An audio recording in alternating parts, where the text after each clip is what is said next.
Estamos en el capítulo 15 y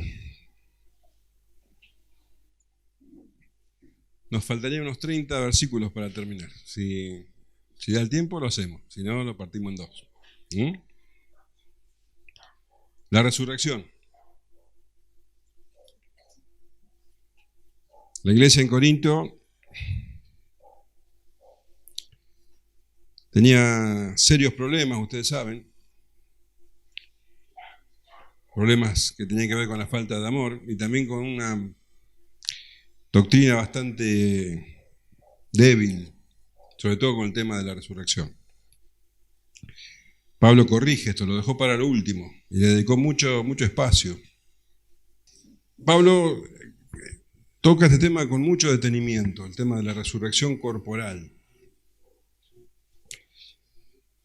Él hace ver que tiene que ver con la esencia misma del Evangelio.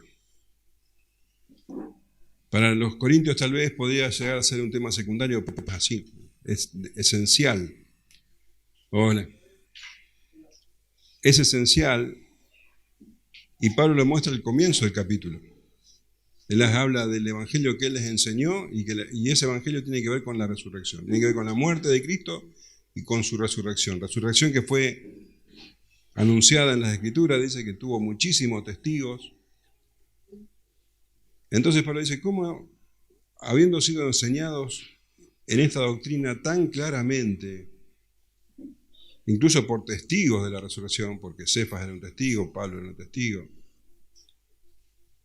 pueden decir que los muertos no resucitan? Pablo está un poco indignado por él. Si los muertos no resucitan, entonces quiere decir que Cristo no resucitó, y si Cristo no resucitó, nuestra fe es un desastre. Somos los más dignos de lástima del mundo, porque estamos desperdiciando la única vida que tenemos.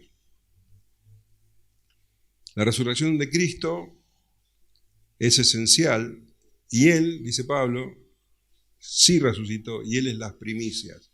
Si hay primicias quiere decir que después hay cosecha. La resurrección de Cristo es importante para la iglesia, es importante para el universo todo, porque Cristo al resucitar, bueno, fue hecho rey del universo. Él reina en este momento en el universo. Y esto va a ser hasta que ponga todas las cosas debajo de sus pies y entonces va a entregar el reino al Padre, dice. En la segunda venida, cuando derrota a todos sus enemigos y cuando sea la resurrección de los muertos. La resurrección, entonces, Pablo dice, es un hecho. Es un hecho. Y ahora va a dar argumentos sobre la resurrección. Vamos a leer los versículos 29 al 34 primero. Dice, de otro modo, ¿qué harán los que se bautizan por los muertos? Si en ninguna manera los muertos resucitan. ¿Por qué pues se bautizan por los muertos? ¿Y por qué nosotros peligramos a toda hora? Os aseguro, hermanos, por la gloria que de vosotros tengo en nuestro Señor Jesucristo, que cada día muero. Si como hombre batallé en Éfeso contra fieras, ¿qué me aprovecha? Si los muertos no resucitan, comamos y bebamos, porque mañana moriremos.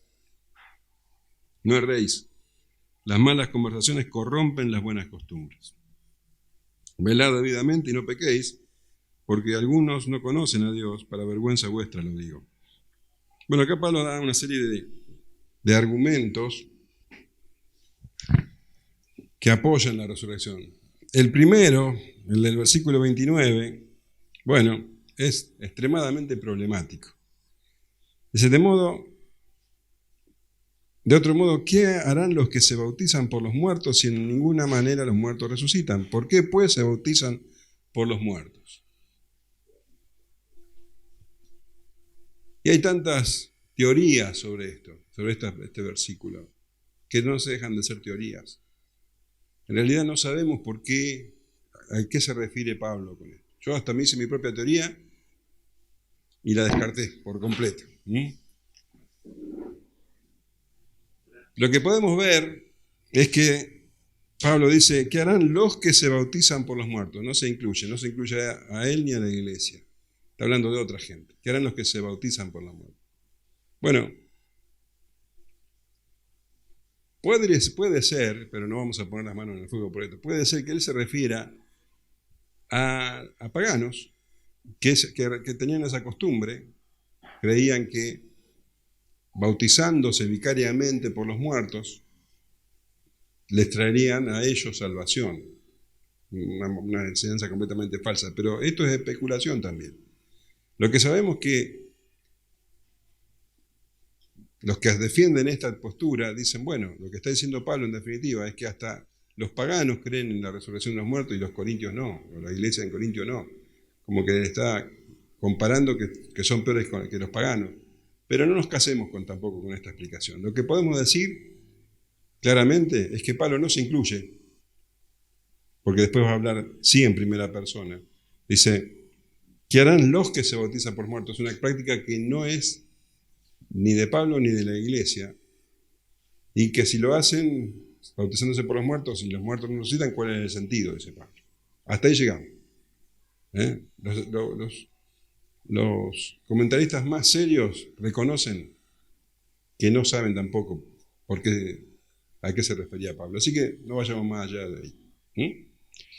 Entonces, en el versículo 30 sí se incluye. ¿Ves? Dice, ¿y por qué nosotros peligramos a toda hora? Ahora sí le está incluyéndose a él y a los que, bueno, a los cristianos, a aquellos que tienen que enfrentar la oposición constantemente. ¿Y por qué nosotros peligramos a toda hora?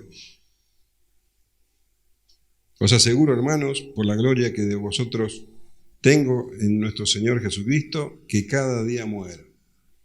Pablo dice que él tiene que enfrentar muchísimos peligros, y de hecho, si vos lees, por ejemplo, la segunda carta, enumera montones de cosas que él tuvo que enfrentar a causa de la fe. ¿Qué sentido tendría si la fe en que él haya creído es vana, si los muertos no resucitan? En 2 Corintios 4:8, por ejemplo,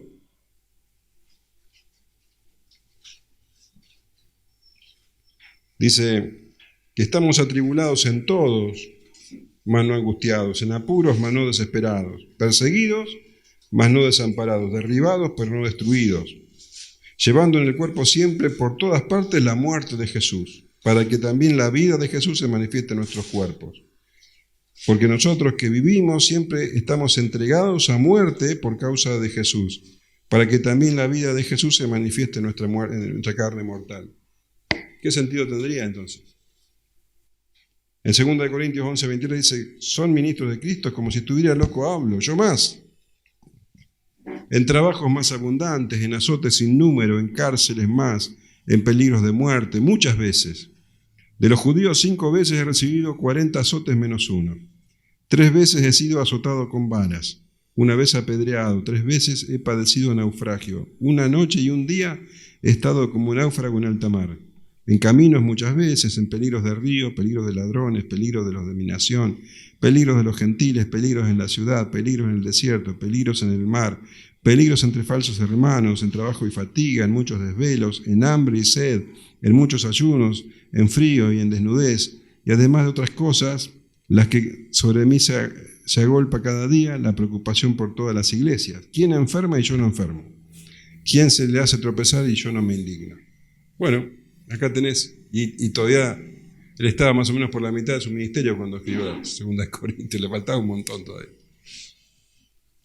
Todo eso había sufrido ya a esta altura, dice, ¿para qué? ¿Qué sentido? Os aseguro, hermanos, por la gloria que de vosotros tengo en nuestro Señor Jesucristo, que cada día muero, cada día se tiene que enfrentar a la muerte.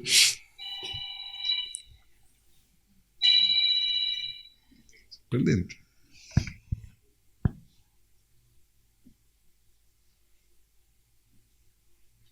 Se ha dado cuenta. Cada día tiene que enfrentar Pablo peligro de muerte. Él escribe esta carta en Éfeso, y en Éfeso realmente estuvo en situaciones tremendamente serias. Dice, si como hombre batallé en Éfeso contra fieras, ¿qué me aprovecha? Si los muertos no resucitan, comamos y bebamos, porque mañana moriremos. En Éfeso, bueno, había un estadio, un coliseo. Como les decía, bueno, Pablo dice que en Éfeso tuvo que enfrentar fieras. Bueno, hay una carta, en la carta a los tesalonicenses, a Timoteo, también dice que fue librado de la boca del león. Fíjate, en 2 Timoteo 4:17 dice, pero el Señor estuvo a mi lado y me dio fuerzas para que por mí fuese cumplida la predicación y que todos los gentiles oyesen, así fui librado de la boca del león. Pero tenemos que entender que está hablando de manera figurativa, porque sabemos que Pablo era ciudadano romano y a los ciudadanos romanos no lo tiraban a los leones. Tampoco los crucificaban, tenían algunos privilegios. Les cortaban la cabeza, pero hasta ahí nomás. Entonces, lo más seguro es que lo que Pablo está hablando es de, ¿te acordás cuando tuvo que enfrentar ese disturbio porque los plateros, Demetrio el platero, y todos los que hacían templecillos de la diosa Diana, empezaron a ver que sus negocios estaban viniendo abajo por la predicación de Pablo, entonces armaron todo un disturbio, bueno, que realmente fue muy violento, y todo eso lo podés leer en Hechos, capítulo 19, así que anotalo por ahí porque es bastante largo, pero probablemente Pablo se esté refiriendo a ese episodio. Éfeso era una ciudad donde había mucha brujería, también habla de que se quemaron los libros, así que enfrentó muchísima oposición. Y Pablo dice, ¿con qué sentido tengo que enfrentar todas estas cosas? Ahora mismo, cuando escribía la carta, ¿cuál era el sentido si Cristo no resucitó, si no había resurrección de los muertos? Él dice, ¿qué me aprovecha? Está hablando de sí mismo, está reflexionando sobre su vida. ¿Para qué hago todo esto si no hay resurrección de los muertos? Si los muertos no resucitan, dice Pablo, bueno, comamos y bebamos porque mañana moriremos. Disfrutemos el momento, dice Pablo. Está citando un proverbio que figura en el libro de Isaías 22. Resulta que el pueblo de Israel, eso en Jerusalén, Israel estaba siendo arrasada por el enemigo y se avanzaban sobre Jerusalén. Entonces los habitantes de Jerusalén, en vez de volverse al Señor, arrepentirse de sus pecados, clamar a Él, ¿qué dijeron? Bueno, matemos los animales que quedan, comamos y bebamos, porque mañana moriremos. Isaías 22:13 dice, y aquí gozo y alegría matando vacas y degollando ovejas, comiendo carne y bebiendo vino, diciendo comamos y bebamos, porque mañana moriremos. Como siempre, el profeta anunciando arrepentimiento y el pueblo mirando para otro lado. Así que Pablo dice, ¿por qué no hacemos eso? ¿Por qué no hacemos como los habitantes de Jerusalén? Si los muertos no resucitan, bueno, disfrutemos el momento, comamos y bebamos, que mañana moriremos. Ese mismo proverbio lo cita libremente el Señor Jesús con el rico insensato, ¿te acordás? Ese que había cosechado mucho y dice, bueno, voy a levantar, pero más galpón, más graneros, y bueno, le diría a mi alma que se quede tranquila porque ya está todo bien. Lucas 12:19, y diría a mi alma, alma, muchos bienes tienes guardados para muchos años, repósate, come, bebe, regocíjate, comamos y bebamos. Pero Dios le dijo, necio, esta noche vienen a pedirte tu alma y lo que has provisto, ¿de quién será? Pablo dice, si fuera así, no tiene nada sentido lo que estamos haciendo. No es rey, dice Pablo. Las malas conversaciones corrompen las buenas costumbres. Recién citó un proverbio hebreo, ahora está citando un proverbio, un refrán griego. En el original, buenas costumbres, donde dice buenas costumbres, más literalmente diría malas compañías. La Biblia de las Américas dice malas compañías. 33. No os dejéis engañar, las malas compañías corrompen las buenas costumbres. Los que predican esto, los que enseñan que los muertos no resucitan, ¿qué son? Malas compañías. Y las malas compañías corrompen eso. Corrompen las buenas costumbres. O sea, los llevan a vivir una vida inmoral, por lo que recién decíamos. Si esto es todo lo que hay, bueno, comamos y bebamos, que mañana moriremos. Es la verdad, sería lo más sensato. No te queda otra. Por eso dice, las malas compañías corrompen las buenas costumbres. Eran falsos maestros, personas peligrosas, de las que había que alejarse. Pedro en su segunda carta, capítulo 3, versículo 3, dice, sabiendo primero esto, que en los posteriores días vendrán burladores, andando según sus propias concupiscencias, diciendo, ¿dónde está la promesa de su advenimiento? Porque desde el día en que los padres durmieron, todas las cosas permanecen así como desde el principio de la creación. Falsos maestros, de los que había que alejarse. Y Pablo dice, velad debidamente y no pequéis, porque algunos no conocen a Dios, para vergüenza vuestra lo digo. Estén despiertos, despiértense, le está diciendo Pablo. Están dormidos. Está exhortando a la iglesia. Dice, porque algunos no conocen a Dios. Esas personas que enseñan este tipo de cosas, en realidad ni siquiera tienen una relación con Dios, no conocen a Dios.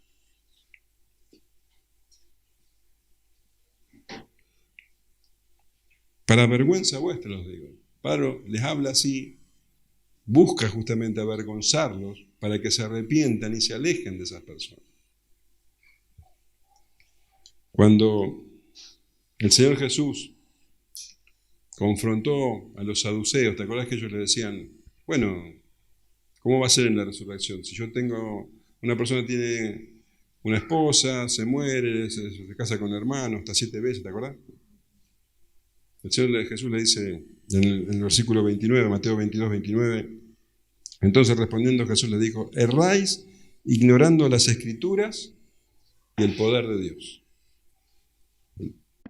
No creer en la resurrección es desconocer las Escrituras, porque las Escrituras hablan de la resurrección, y desconocer el poder de Dios. No conocían a Dios.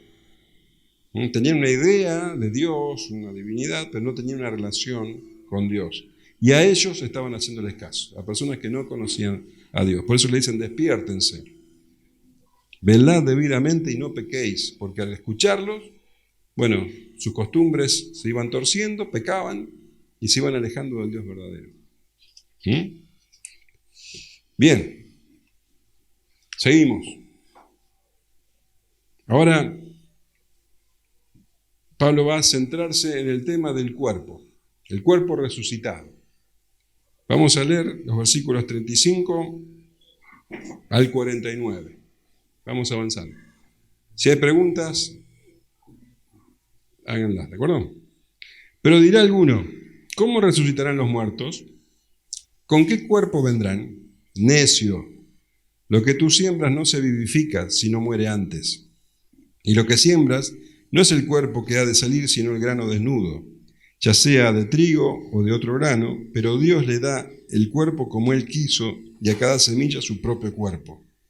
No toda carne es la misma carne, sino que una carne es la de los hombres, otra carne la de las bestias, otra la de los peces, otra la de las aves, y hay cuerpos celestiales y cuerpos terrenales, pero una es la gloria de los celestiales, otra de los terrenales. Una es la gloria del sol, otra la gloria de la luna, y otra la gloria de las estrellas, pues una estrella es diferente de otra en gloria. Así también en la resurrección de los muertos se siembra en corrupción, resucitará en incorrupción. Se siembra en deshonra, resucitará en gloria. Se siembra en debilidad, resucitará en poder. Se siembra en cuerpo animal, resucitará cuerpo espiritual. Hay cuerpo animal y hay cuerpo espiritual. Así también está escrito, fue hecho el primer hombre, Adán, alma viviente, el postrer Adán, espíritu vivificante. Mas lo espiritual no es primero, sino lo animal, luego lo espiritual. El primer hombre es de la tierra terrenal, el segundo hombre, que es el Señor, es del cielo.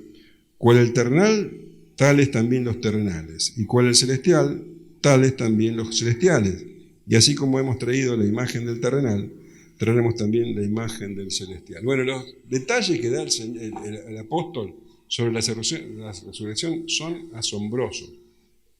Realmente una revelación maravillosa. Y bueno, tenemos un cuadro muy certero de cómo va a ser. Se preguntará alguno, ¿cómo resucitarán los muertos? ¿Con qué cuerpo vendrán? Dos preguntas que va a responder. Dos preguntas que son buenas preguntas, que cualquier creyente debería hacérselas. Pero Pablo le dice eso al que supuestamente hace estas preguntas. ¿Por qué? Porque estas preguntas son formuladas por personas que no creen en la resurrección. Están formuladas de manera burlona, como ya dando por entendido de que la resurrección no es posible. ¿Sí? Entonces, una cosa es que la preguntes vos con interés para saber cómo será, y otra cosa es que las preguntes con sorna, con burla. Por eso Pablo dice a los que preguntan así, con burla: necio. El necio le falta entendimiento porque las cosas son obvias. Aunque los hechos están sobre la mesa, el necio no lo entiende. Y Pablo dice, para que se entienda bien claramente, pone un ejemplo de la vida cotidiana, algo que todos podemos entender. Una semilla. Todos hemos visto una semilla y sabemos cómo son. Dice, es un grano desnudo. ¿Lo sabés? Es un grano chiquitito. No te dice nada. ¿Sí? Es una semilla. Sin embargo, vos la sembrás la semilla. ¿Sí? ¿Y qué pasa? Lo que tú siembras no se vivifica si no muere antes. Esa semillita, para que dé vida, ¿qué tiene que pasar? Primero tiene que morir. Esto pasa en la naturaleza. El ejemplo que está poniendo Pablo es perfecto. En la naturaleza vos tenés una semilla y si la tenés, hace poco escuché que no sé de qué tumba de Tutankamón, no sé qué, había semillas. Las plantaron y todavía sirvieron. Pero cuando esa semilla es enterrada y muere, entonces ahí es que da vida, tiene que morir.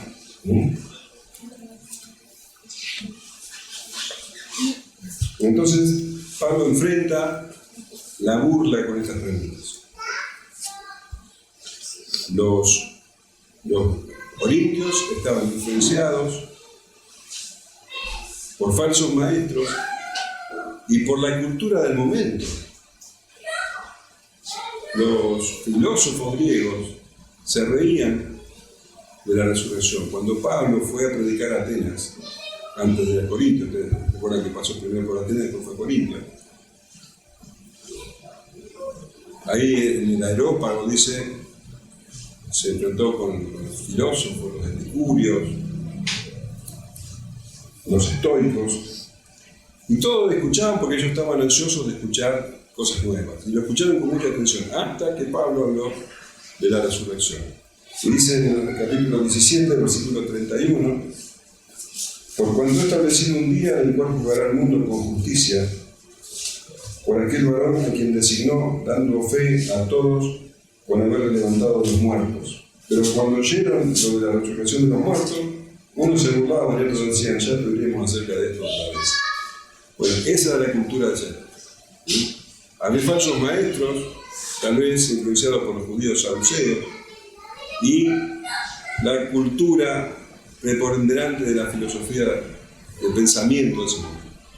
Entonces, no es extraño que hubiera, entonces en la iglesia de Corintios se haya filtrado semejante error. Pablo dice necio, porque tu siembra no se edifica si no muere antes.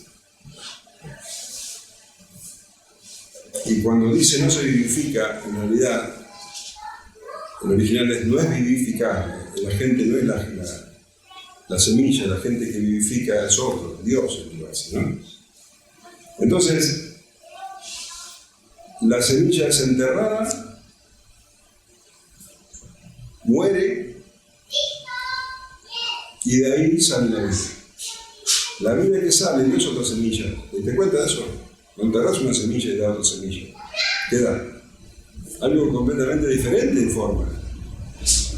No nace la semilla, nadie espera que nazca una semilla. Vos no te das una semilla para que te dé una semilla, aunque sea una semilla grandota. No, vos esperás que te dé una planta, ¿cierto? Entonces, la vida que sale es mejor que la que se enterró. Pablo usa una ilustración perfecta. Esto es lo que sucede con el cuerpo humano. Entonces, ¿qué pasa? Que cuando el cuerpo muere, es entregado a la tierra.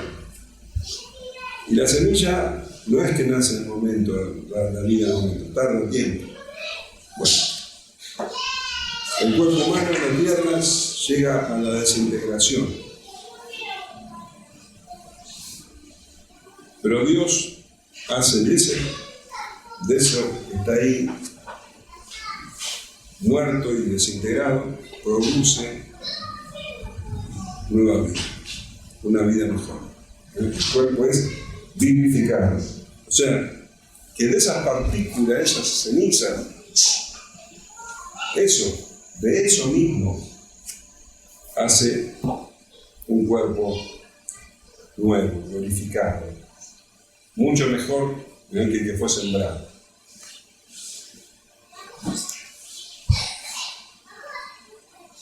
Dice, y lo que siembra no es el cuerpo que ha de salir, lo que decíamos bien, sino el grano desnudo, ya sea de trigo o de otro grano. La semillita. Pero lo que sale después es diferente. Es lo mismo, es de la misma, tiene relación, pero es diferente. El Señor Jesús, cuando salió de la tumba, era el mismo, pero les costó a los discípulos reconocerlo. Era diferente.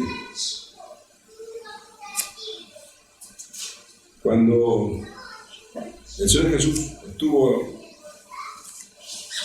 en la tierra, estaba sujeto al tiempo y espacio. O sea, él entraba por la puerta, tenía que abrir la puerta para entrar. Ustedes saben que cuando resucitó, ya no tenía que abrir la puerta. Resucitó y tenía la cicatriz. Pero Dios da el cuerpo como Él quiso y a cada semilla su propio cuerpo. Las semillas son todas diferentes según una especie. Así también Él da el cuerpo como Él quiere, conforme a su voluntad. De la misma manera va a ser con el cuerpo resucitado. El cuerpo resucitado es diferente conforme a la voluntad de Dios. Entonces, la persona muere, es enterrada, o quemada, o lo que vos quieras. El hecho que entre esas miserias, Dios, en su debido tiempo, va a dar vida. Estamos hablando de vida corporal. El alma se va al cielo. Vas a estar en el cielo en alma. Así están hoy los muertos que murieron en el Señor. Entonces, hasta ahora vemos esto.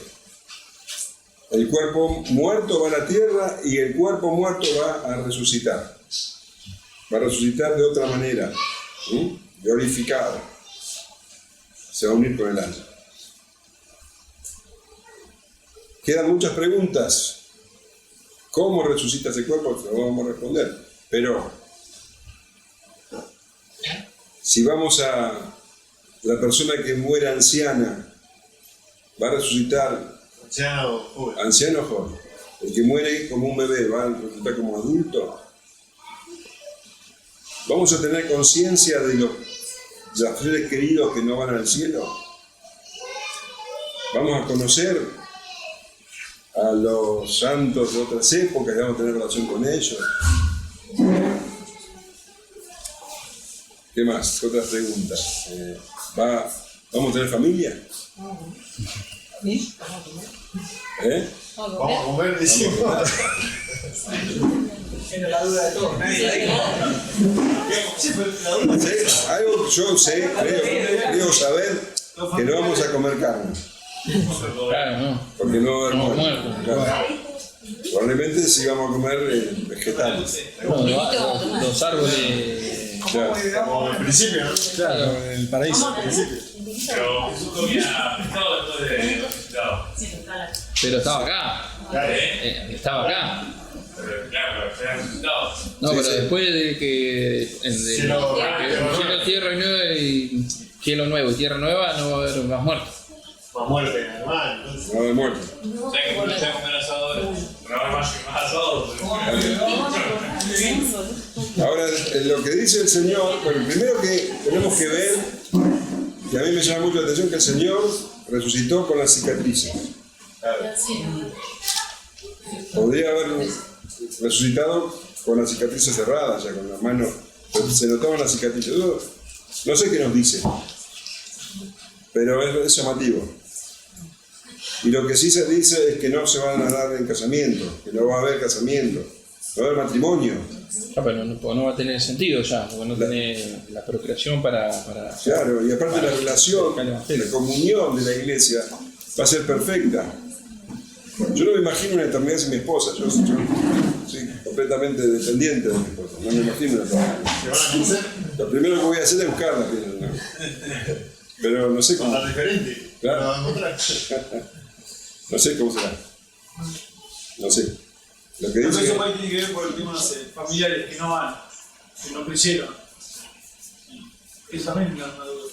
Que Claro, de pero repente- yo lo que entiendo también No te va a doler. es que vamos a tener la mente de Cristo perfecta. O sea, la mente de Cristo no la vamos a tener. Vamos a pensar como Cristo, vamos a tener el mismo sentir de Cristo, el mismo discernimiento, y vamos a ver la justicia de Cristo y vamos a estar completamente de acuerdo con él. Vamos a entender los juicios. Claro. Entonces vamos a entender los juicios, vamos a decir, Señor, son todos justos. Son todos justos. Entonces, claro, hoy lo que hoy nos duele no va a haber dolor. Entonces lo que hoy nos duele no nos va a doler. ¿Lo de apagado o...? Hola. Hola, hola. Se tiene que acercar o subir más ahí.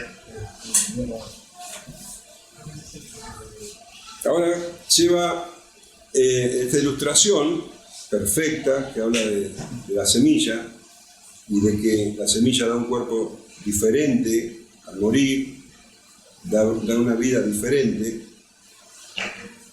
Pablo dice, así como la semilla y la planta son diferentes,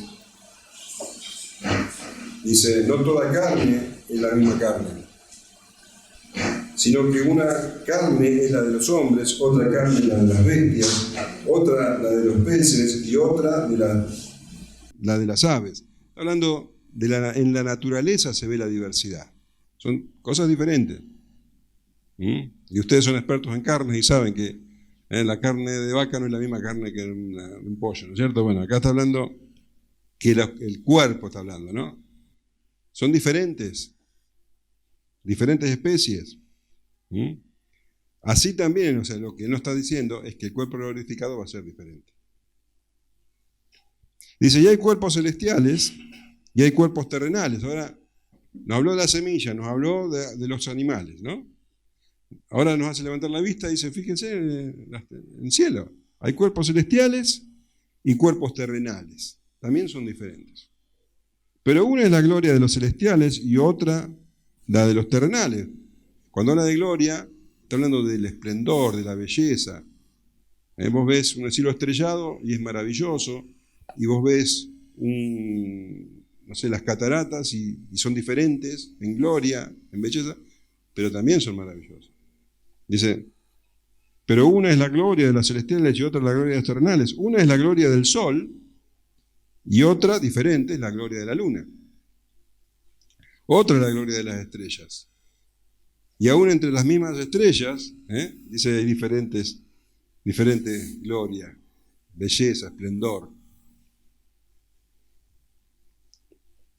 Así también es la resurrección de los muertos. Se siembra en corrupción, resucitará en incorrupción. Es tremendo lo que está diciendo acá. O sea, es claramente el poder de Dios, porque la corrupción solo da lugar a más corrupción. En cambio, acá el cuerpo muerto es sembrado, dice se siembra, y después dice se siembra en deshonra, y resucitará en gloria. Se siembra en debilidad, resucitará en gloria. Está hablando de siembra. Como que el entierro, eso que es tan triste para nosotros, en realidad es una siembra. Así es como lo tendríamos que ver. Vos sembrás una semilla y sabés que va a dar a luz una planta a su debido tiempo. Bueno, cuando un creyente muere, vos sabés que vos cuando creíste, en ese momento tuviste vida eterna. La vida eterna ya está en el creyente. El alma se va al cielo, pero el cuerpo también tiene ese potencial de vida eterna. Entonces, cuando el cuerpo va a la tierra, ese principio de vida eterna funciona todavía. Se pudre, se disuelve y se convierte en polvo, pero de ese cuerpo va a salir algo incorruptible. Entonces, la vida eterna está. Eso quiere decir que se siembra. Entonces, se siembra en corrupción, resucitará en incorrupción. Se siembra la corrupción es una consecuencia del pecado, eso es claro.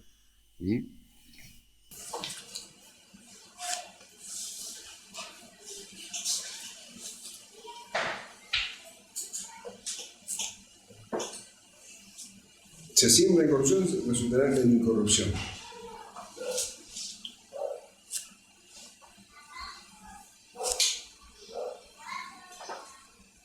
Se siembra en deshonra y resucitará en gloria. O fíjate cómo Pablo describe la muerte. O sea, el cuerpo humano es corrupto. Y desde que nace empieza el proceso de corrupción.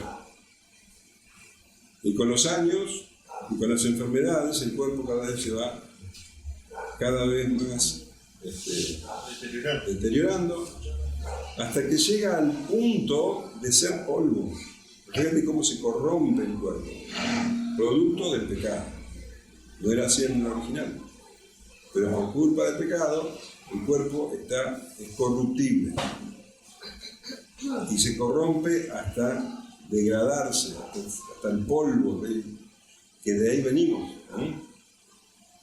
Sin embargo, el principio de vida eterna funciona y de ese polvo, de esa corrupción extrema, va a salir la incorrupción. Se siembra en deshonra.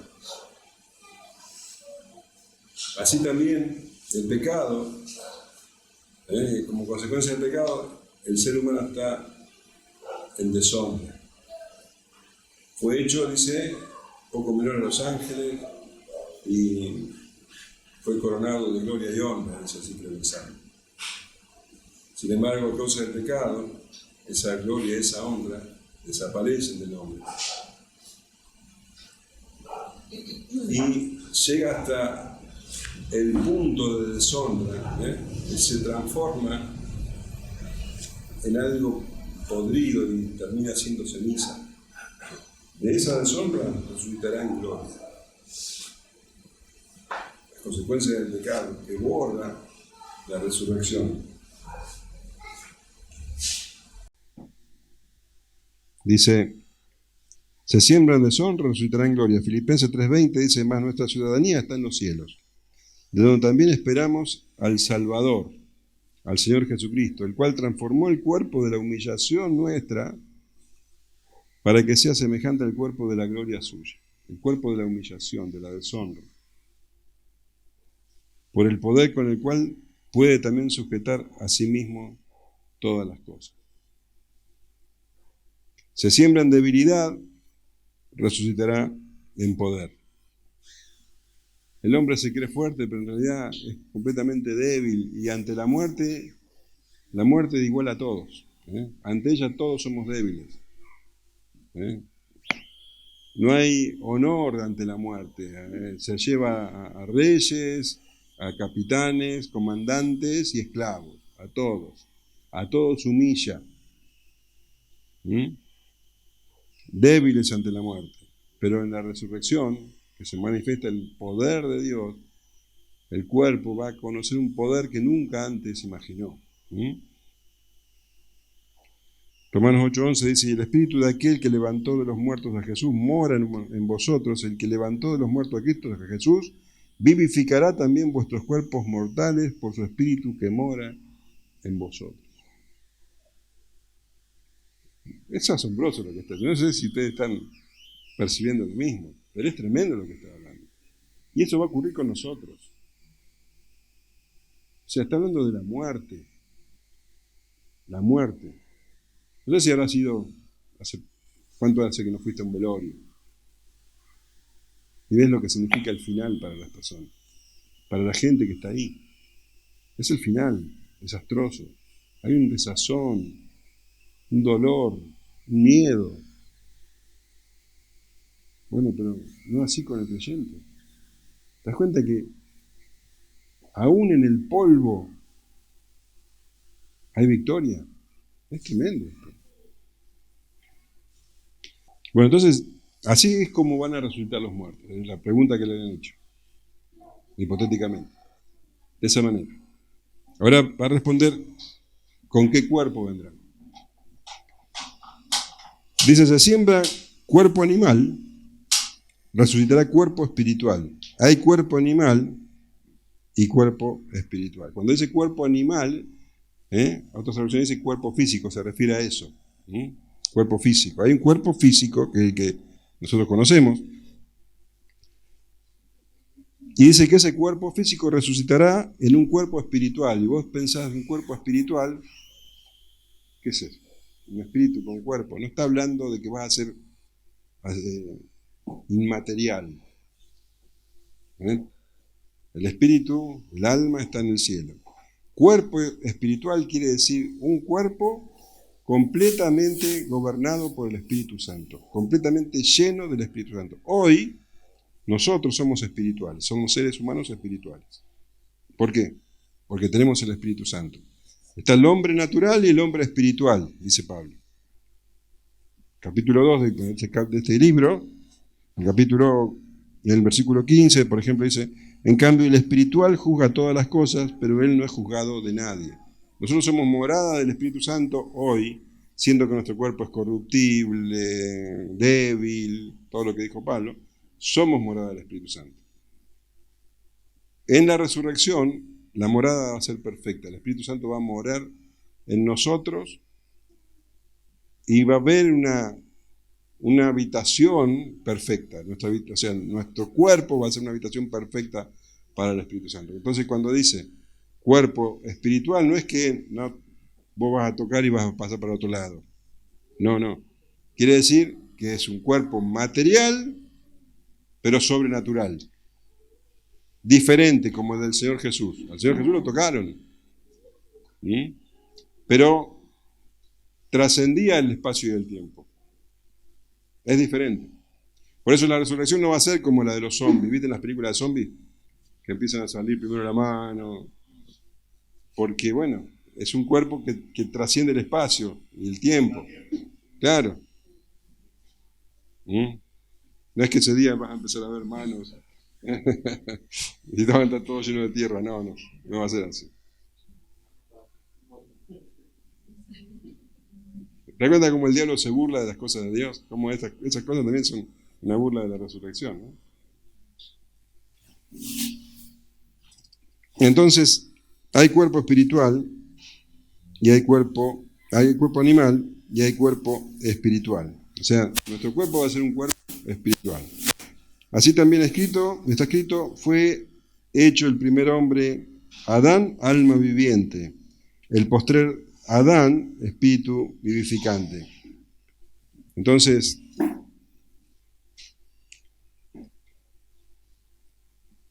nunca pienses que Adán fue un cuentito. Los primeros capítulos del Génesis son históricos. No es que pasó Adán. Si no existió Adán, estamos en problemas. Porque Adán es el padre de la humanidad. Es un ser histórico. Y el segundo Adán fue Cristo. Dice, el primer Adán fue un alma viviente. Está citando el Génesis. Fíjate, Génesis 2:7. Entonces Jehová Dios formó al hombre del polvo de la tierra y sopló en su nariz aliento de vida y fue el hombre un ser viviente, literalmente un alma viviente. Fíjate que el alma tiene que ver con el cuerpo. No van desunidos. El hombre fue creado alma y cuerpo. Fue el hombre un alma viviente. Adán fue un alma viviente y dice que, bueno, Dios lo puso por encima de la creación, pero falló y por causa de su error, de su pecado, bueno, no solo el pecado entró, sino que entró la muerte a él y a toda la descendencia. El postrer Adán, el segundo Adán, nació de una mujer semejante al postrer Adán. O sea, el otro Adán no nació de mujer, pero nació como un hombre. Tenía la naturaleza de un hombre y creció y cumplió con el propósito de Dios de manera perfecta. Entonces lo que Adán destruyó, arruinó, el postrer Adán, el segundo Adán, el último Adán, vino a recomponer y venció. Por Adán entró la muerte, Jesús venció a la muerte. Y dice que el postrer Adán, el primer Adán era alma viviente, el postrer Adán espíritu vivificante. ¿Por qué espíritu vivificante? Porque Él es el que da vida. Su espíritu da vida a todos aquellos que en Él creen. Ahora, esa vida ya la tenemos cuando creímos. Pero la muerte sigue actuando en nosotros. La muerte sigue dominando, digamos, el mundo. Hasta que el Señor regrese, donde va, la muerte va a ser completamente destruida. Hoy tenemos vida eterna.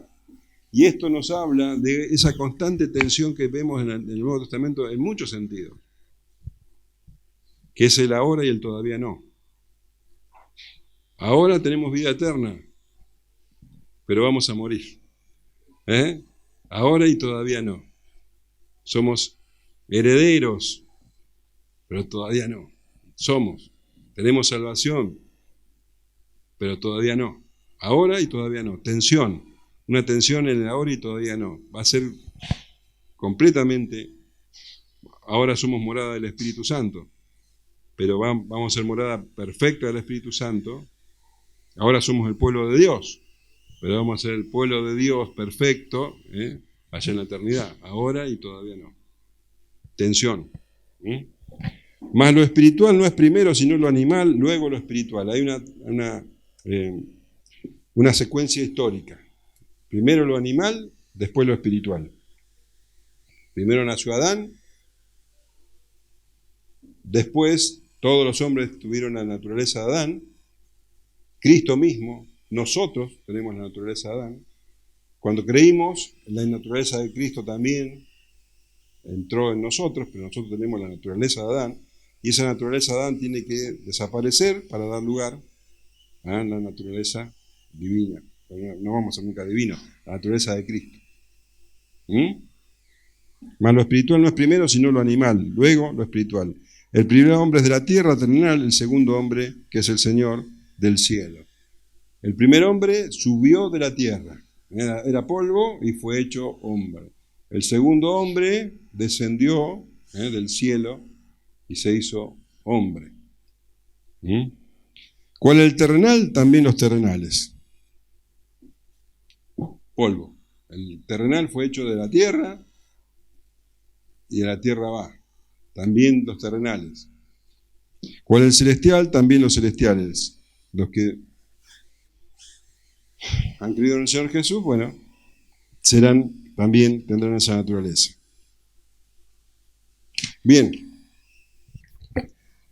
Así como hemos traído la imagen del terrenal, traeremos también la imagen del celestial. Y esto es algo que también tenemos que valorar. Está hablando de imagen. Ahora tenemos la imagen el terrenal.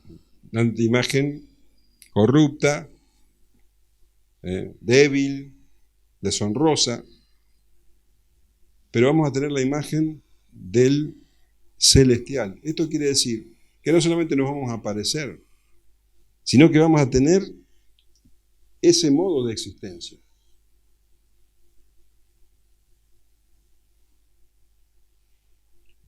Romanos 8:29 dice, porque a los que antes conoció también los predestinó para que fuesen hechos conforme a la imagen de su Hijo, para que Él sea el primogénito entre muchos hermanos. ¿Te das cuenta? Vamos a ser como Él. Vamos a ser como Él. Como un hermano. Nunca vamos a ser Dios. Y Él siempre va a tener la preeminencia. Colosenses 1:18 dice, y Él es la cabeza del cuerpo, que es la iglesia, Él que es el principio, el primogénito entre los muertos, para que en Él, que en todo tenga la preeminencia. Él siempre va a ser el Hijo de Dios, el preeminente. Pero vamos a ser hermanos de Él, como hermanos de Él. Vamos a tener la misma modo de existencia. ¿Entendés esto? Porque a mí me cuesta. No es que nos vamos, o sea, vamos a ser mejores, claro, vamos a ser perfectos, claro. Pero vamos a tener ese modo, porque Él va a ser el primogénito entre muchos hermanos. Él es el primogénito de los muertos. Él es las primicias de una cosecha, el pueblo de Dios. A eso vamos a renacer.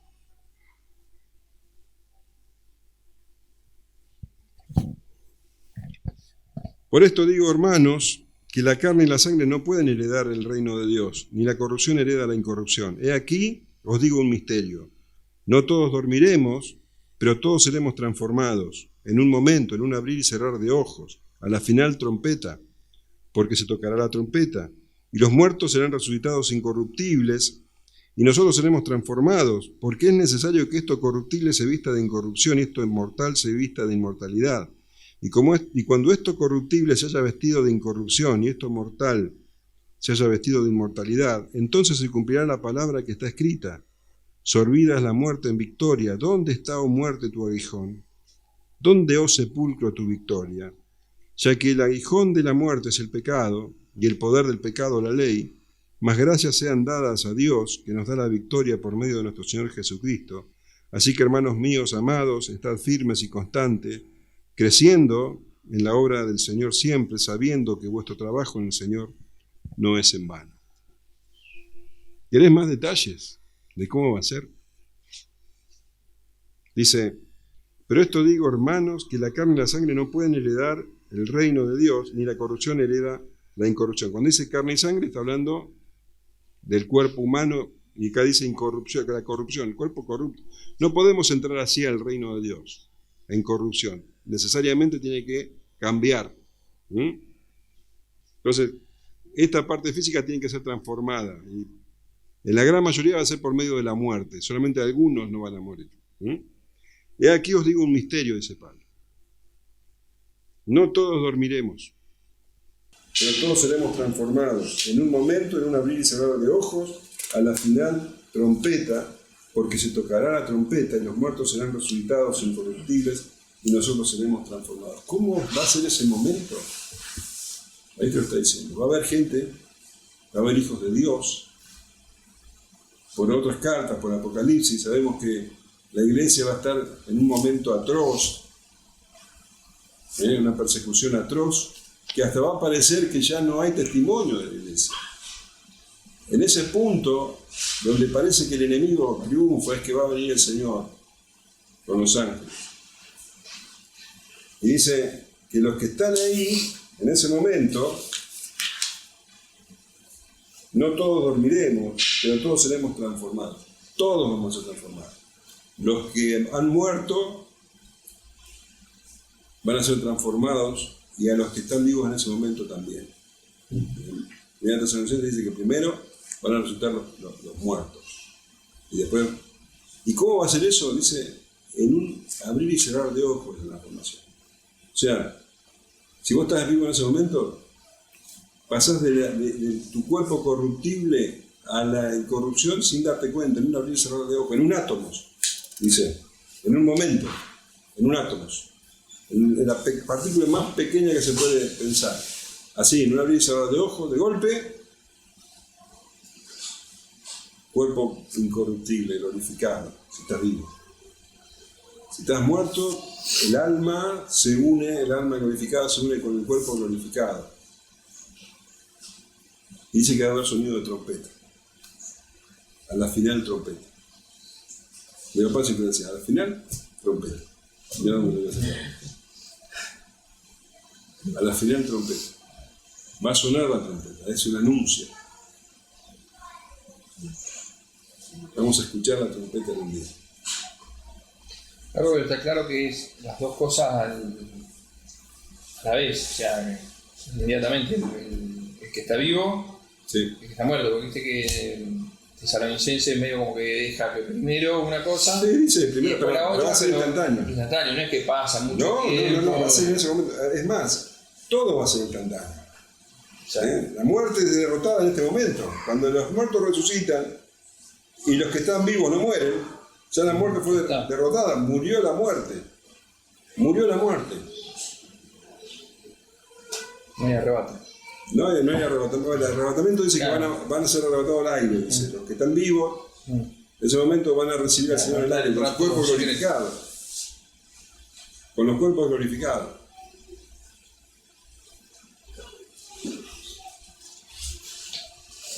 Mateo 24:31 dice, y enviará a sus ángeles con gran voz de trompeta y juntarán a sus escogidos de los cuatro vientos desde un extremo del cielo hasta el otro. Primera Tesalonicenses 4:16 dice, porque el Señor mismo, con voz de mando, con voz de arcángel y con trompeta de Dios, descenderán del cielo y los muertos en Cristo resucitarán primero.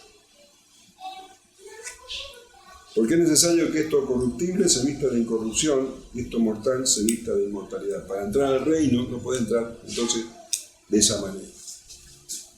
Lo que estamos viviendo nosotros se llama el presente siglo, el siglo malo. Estamos viviendo este tiempo, el milenio, donde todavía Satanás está trabajando, donde todavía la muerte reina. Pero ese es el momento en que termina el presente siglo y comienza el siglo venidero. Ahí. Y cuando esto corruptible se haya vestido de incorrupción y esto mortal se haya vestido de inmortalidad, entonces se cumplirá la palabra que está escrita, anunciada en el Antiguo Testamento. De acá cita de manera muy libre a Isaías, olvidas la muerte en victoria. Y a Oseas, ¿dónde está, oh muerte, tu aguijón? ¿Dónde, oh sepulcro, tu victoria? Escribe a la muerte con un escorpión. ¿Sí? Dice, ya que el aguijón de la muerte es el pecado y el poder del pecado, la ley. Este pasaje es tremendo. Ya que el aguijón de la muerte es el pecado. La muerte entró al mundo por el pecado.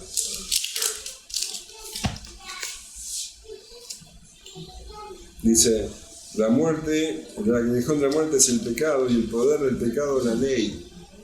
Ahora, la ley, el pecado,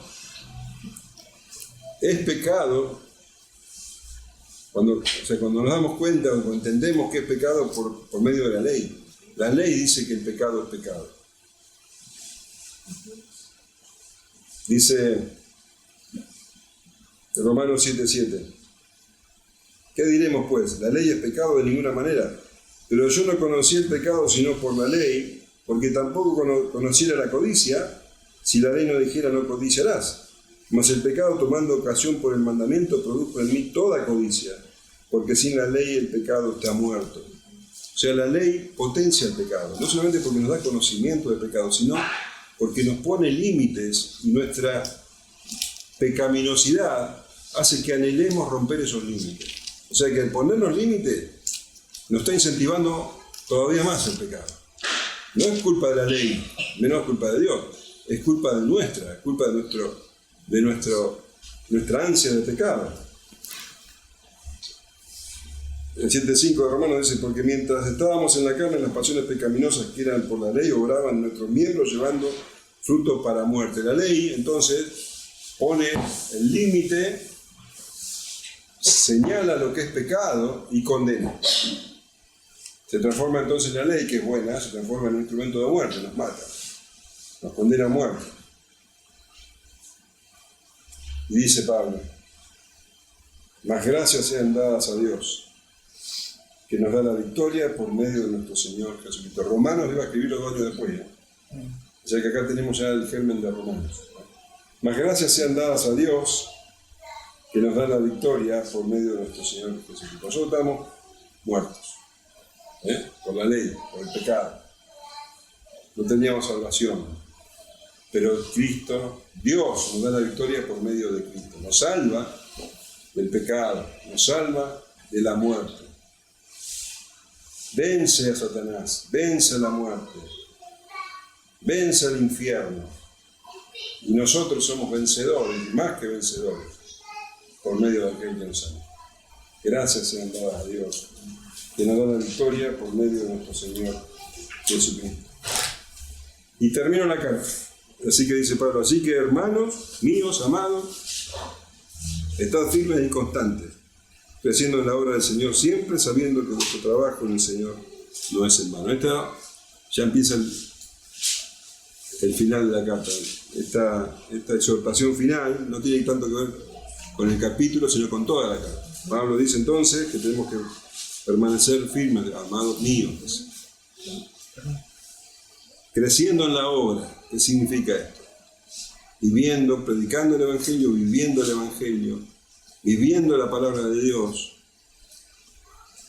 amándonos los unos a los otros, amando al prójimo como a uno mismo, haciendo la obra de Dios. Dice, y tienen que saber que todo lo que ustedes hacen por el Señor nunca es en vano. Dice el Señor, y cualquiera que haya dejado casa, su hermano, su padre, o madre, o mujer, o hijo, o tierra, por mi nombre recibirá 100 veces más y le dará la vida eterna. Todo lo que nosotros hagamos por amor al Señor no es en vano. Llegará el día, hermanos. Llegará el día. Vamos a escuchar la trompeta. Visitamos muertos, somos ceniza. Nuestro cuerpo va a resucitar. Tenés que tener claro eso. Si tenés claro eso, entonces esta vida, bueno, es importante, pero más importante es la venida. Eso es vida eterna. Que no dudes nunca de que hay resurrección.